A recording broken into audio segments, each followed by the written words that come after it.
नए साल का दिन नई शुरुआत के लिए होता है, लेकिन शायद इससे भी अधिक ये भोजन के लिए है। जैसे ही दुनिया भर में नया साल आता है तो कनाडा में विशेष मिठाइयाँ लाजमी हो जाती हैं, जैसे लॉन्ग नूडल्स जो लॉन्ग लाइफ रिप्रेजेंट करते हैं, field piece representing coins, herring representing abundance और पिग्स रिप्रेजेंटिंग गुड लक। विवरण अलग अलग हैं, लेकिन सामान्य विषय एक ही है, समृद्धि के वश में प्रवेश करने के लिए एंजॉय फूड एंड ड्रिंक्स। आज इस रिपोर्ट में हम आपको बताने वाले हैं दुनिया भर में नए साल के भोजन की परंपराओं के बारे में, जो कि शुभकामनाओं से जुड़ी हैं। तो पहला व्यंजन है होपिन जॉन। अमेरिकन साउथ की ये डिश है। अमेरिकी दक्षिण में नए साल की एक प्रमुख भोजन परंपरा होपिन जॉन पोर्क स्वाद वाले मटर या ब्लैक आइड मटर सिक्के का प्रतीक और चावल का एक व्यंजन है, जिसे अक्सर कोलाड या अन्य पके हुए साग के साथ परोसा जाता है, क्योंकि उनका रंग पैसों का होता है और मक्के की रोटी का सोने का रंग होता है। ऐसा कहा जाता है कि ये व्यंजन नए साल में सौभाग्य लाता है। विभिन्न लोक कथाओं में इस भोजन के इतिहास और नाम का पता चलता है, लेकिन वर्तमान व्यंजन की जड़ें अफ्रीकी और पश्चिमी भारतीय परंपराओं में हैं और संभवतः इसे गुलामों द्वारा उत्तरी अमेरिका में लाया गया था।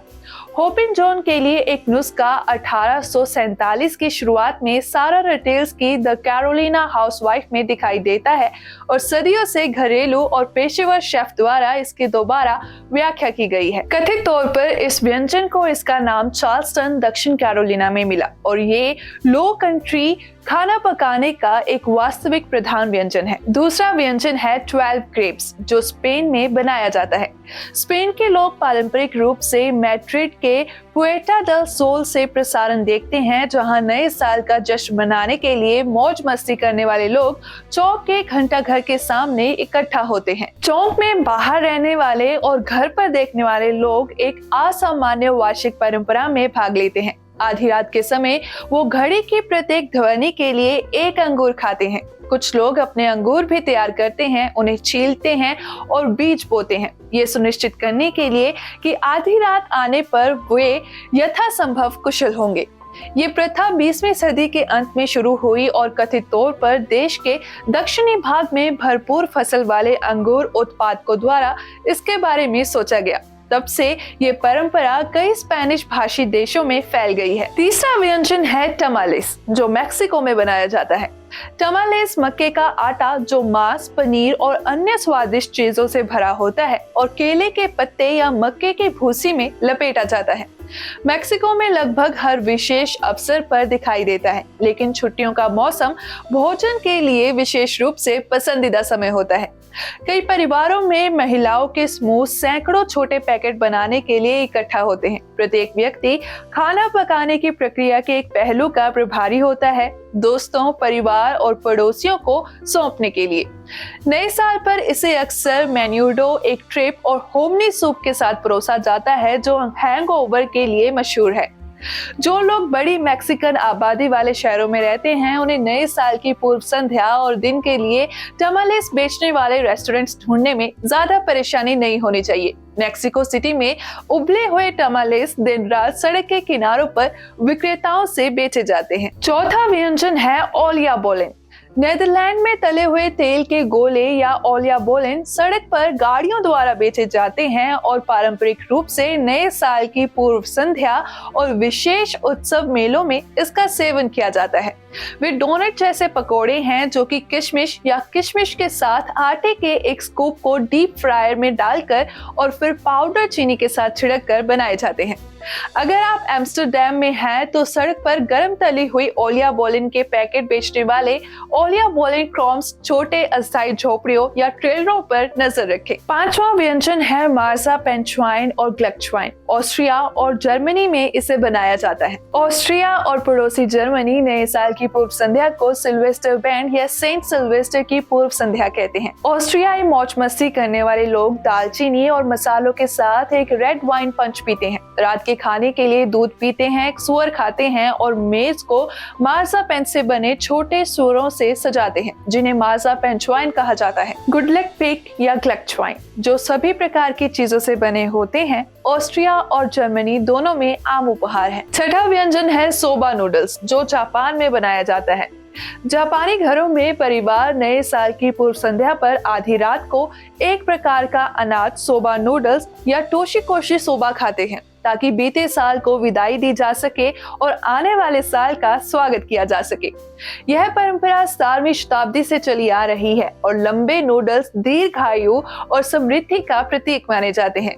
मोचित्सुकी नामक एक अन्य रिवाज में दोस्त और परिवार नए साल के मोची चावल केक से एक दिन पहले बिताते हैं। मीठे चिपचिपे चावल को धोया जाता है, भिगोया जाता है, भाप में पकाया जाता है और पीसकर चिकना बनाया जाता है। फिर मेहमान बारी बारी से टुकड़ों को काटकर छोटे छोटे बन बनाते हैं, जिन्हें बाद में मिठाई के लिए खाया जाता है। और सातवां व्यंजन है किंग केक, जो दुनिया भर में बनता है।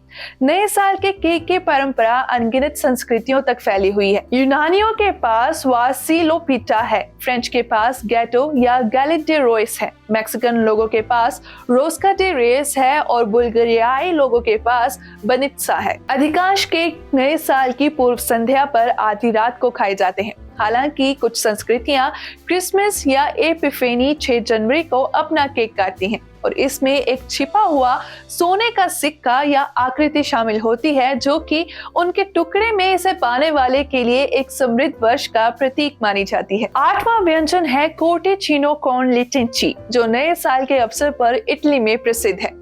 इटालियंस नए साल की पूर्व संध्या को ला फेस्टा डी सान सिल्वेस्ट्रो के साथ मनाते हैं, जो अक्सर पारंपरिक कोर्टेचिनो कॉन लिटेंची के साथ शुरू होता है, एक सॉसेज और दाल का स्टू, जिसके बारे में कहा जाता है कि ये अच्छी किस्मत लाता है। दाल पैसे और अच्छे भाग्य का प्रतिनिधित्व करती है और कुछ घरों में ज़ैम्पोनी, एक भरमा सुअर का पैर। भोजन चिया खीर के साथ समाप्त होता है। तले हुए आटे की गेंदें, जिन्हें शहद और पाउडर चीनी में लपेटा जाता है, और प्रेस्को। व्यंजनों की जड़ें मोदेना में पाई जाती हैं, लेकिन नए साल की पूर्व संध्या की दावतें पूरे देश में होती हैं। मसालेदार हेरिंग पोलैंड और स्कैंडिनेविया। क्योंकि पोलैंड और स्कैंडिनेविया को कुछ हिस्सों में हेरिंग बहुतायत में है और उनके चांदी के रंग के कारण उन देशों में कई लोग समृद्धि का वर्ष लाने के लिए आधी रात के समय मसालेदार हेरिंग खाते हैं। कुछ लोग अचार वाली हेरिंग को क्रीम सॉस में खाते हैं, जबकि अन्य इसे प्याज के साथ खाते हैं। पोलिश नए साल की पूर्व संध्या पर मसालेदार हेरिंग की एक विशेष तैयारी, जिसे स्लेडर्जी मरीनो वेन कहा जाता है, पूरे नमक हेरिंग को 24 घंटे के लिए पानी में भिगोकर और फिर उन्हें प्याज और स्पाइस, चीनी और सफेद सिरके के साथ एक जार में रखकर बनाया जाता है। स्कैंडिनेवियाई लोग अक्सर आधी रात के बड़े स्मोर्गासबोर्ड में हेरिंग को स्मोक्ड और मसालेदार मछली, पाट और मीटबॉल के साथ शामिल करते हैं। और 10वीं डिश है क्रेन्सकागे, जो कि डेनमार्क और नॉर्वे में बनाई जाती है। क्रेन्सकागे शाब्दिक रूप से पुष्पांजलि केक एक केक टावर है, जो एक दूसरे के ऊपर केक के कई कॉन्सेंट्रिक रिंग से बना होता है और वो डेनमार्क और नॉर्वे में नए साल की पूर्व संध्या और अन्य विशेष अवसरों के लिए बनाए जाते हैं। केक मार्ज़ापेन का उपयोग करके बनाया जाता है। अक्सर बीच में शराब या अक्वाविट की एक बोतल होती है और इसे आभूषणों, झंडों और पटाखों से सजाया जा सकता है। आज की इस रिपोर्ट में फिलहाल इतना ही। फिर से हाजिर होंगे नई रिपोर्ट के साथ, पर आप हमें जरूर बताइएगा कि आपके यहाँ कौन सा फूड ट्रेडिशन फॉलो किया जाता है और उसकी क्या मान्यता होती है। फिर से हाजिर होंगे नई रिपोर्ट के साथ। आप देखते रहिए BTV, be positive, be yourself.